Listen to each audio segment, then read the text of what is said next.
Hello everyone, my name is Ritesh Rasake and today my leadership pitch video is about leading of community well-being, a personal leadership manifesto for mental health awareness and social connection in Australia. My leadership focus is on community well-being, especially mental health awareness, social isolation, and the importance of human connection. I believe leadership should not only be about giving direction and taking action. It should also be about creating a safe space when people feel respected, included, and supported.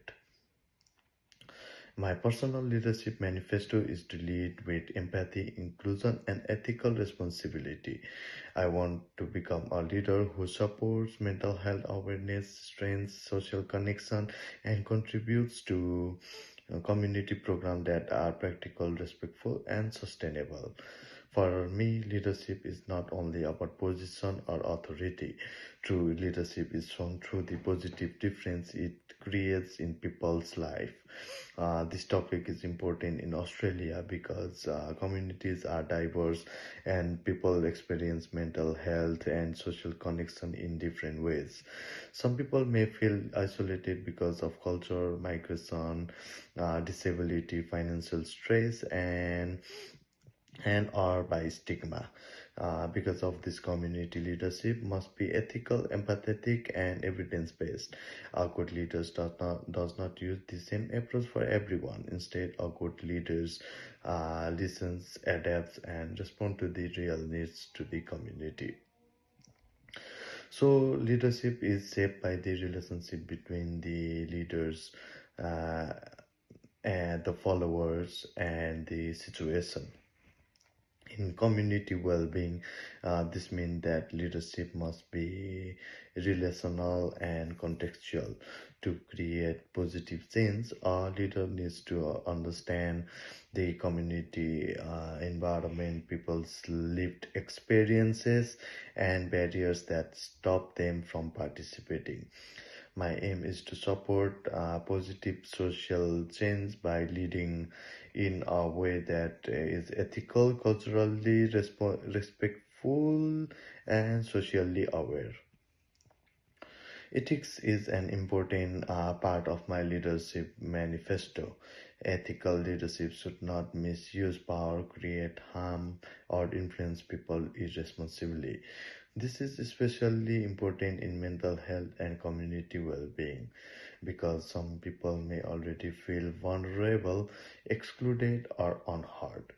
Ethical leadership means being honest, accountable, respectful, and transparent. It is about empowering people, not controlling them. I want my leadership to build trust through everyday action and responsible decision making. Inclusion is also very important to me. Inclusion should be more than simply having different people present. It means genuinely recognizing people's voice and contribution. In community leadership, not every leader is the loudest person in the room. People with lived experience, culturally and linguistically diverse communities, and quiet contributors may also have valuable knowledge. So my leadership style will aim to recognize these voices and make sure that well-being initiatives are accessible and fair. Another key part of my manifesto is mental health awareness. Mental health support is not only about telling people to seek help, it is also about reducing stigma, educating people respectfully, and creating safe environment where people feel comfortable speaking up. I believe our leadership should first listen, then communicate carefully, and build support networks to reduce the shame and isolation. To create a positive impact, I will focus on three main strategies. First, I will build trust through open and consistent communication. Second, I will encourage active participation so community members and are not just receiving help but becoming partners in the change.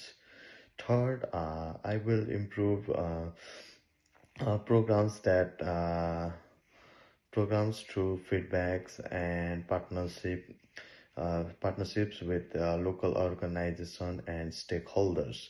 These strategies can help raise mental health awareness, reduce stigma, encourage help seeking, and strengthen community well-being. My long-term goal is to help build stronger, more connected, and more inclusive communities in Australia. I want to contribute to programs that makes mental health support more accessible and less affected by stigma.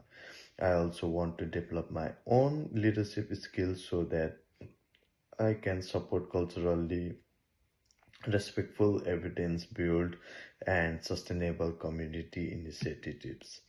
As a leader, I understand that I am still growing. My strengths are empathy, responsibility, and listening to others. However, I still need to improve my confidence in public advocacy, strategic planning, and difficult conversation about stigma and exclusion. My leadership commitment is to lead with integrity, create belongings, and empower participation. In conclusion, the leadership I want to become in someone who helps people supported, connected, and hopeful. My leadership will be guided by one important question: do people feel supported, connected, and resilient because of my action? So that is the type of leaders I want to be in future. Thank you.